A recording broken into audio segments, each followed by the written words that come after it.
Hey, hi and welcome. Die, snow. Die. Oh, geez, that just got windy. Yeah, my nephew's not coming up yet. It's kind of slow sometimes. Well, it's that time of the year, guys. I proudly present to you my summer tires. Yeah, so it's time to change the tires on this big rig. Got my wheel block chunks in. Oh, dog crap. Yeah, so I got that in. So hopefully it doesn't roll down there.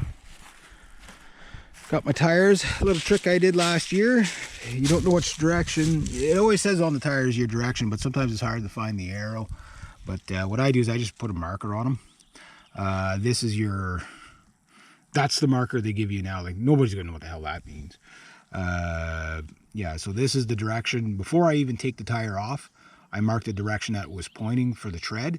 Sometimes it doesn't matter, sometimes it does, but yeah, like, who the hell's gonna know what that means?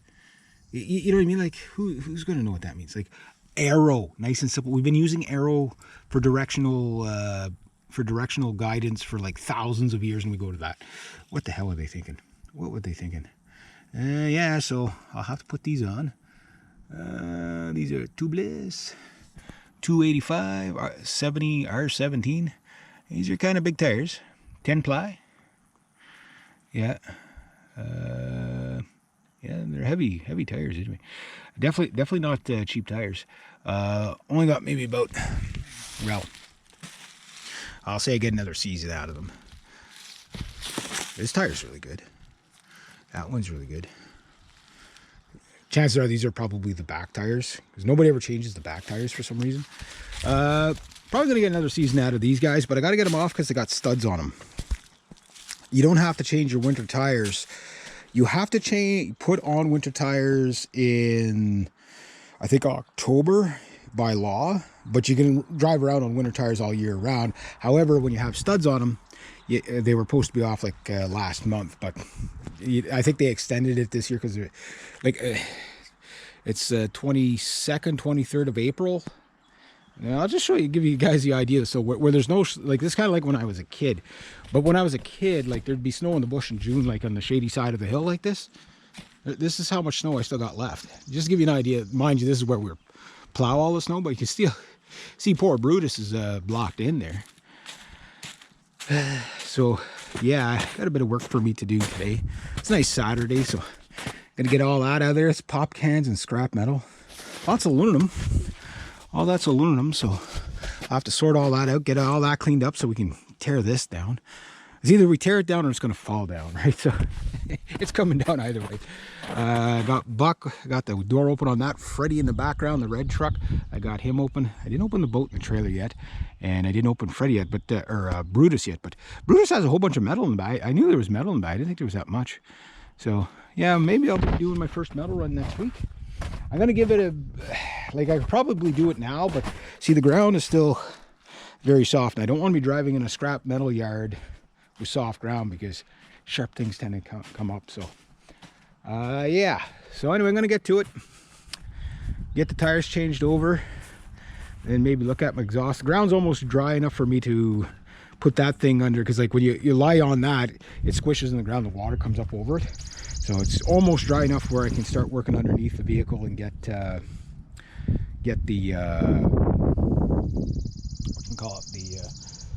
start patching the exhaust. I still don't know what my issue is with the truck. Maybe it's just something that happens in the winter with an exposed wire. I don't know, because it hasn't done it the last 2 times I took it out. So I don't know, guys. It's just when it has a deadly problem like that, like, it'd be better if it did it all the time, then you can, you know, find a way to diagnose it. But when it doesn't do it all the time, it's like, it's really hard to diagnose it. But I'm gonna have to give this poor truck a clean up because it is spraying. The oil, my oil spray definitely held up pretty well. See that? You can still see oil in there. Look at all the oil in there. This truck will not be able to run for 1,000 years.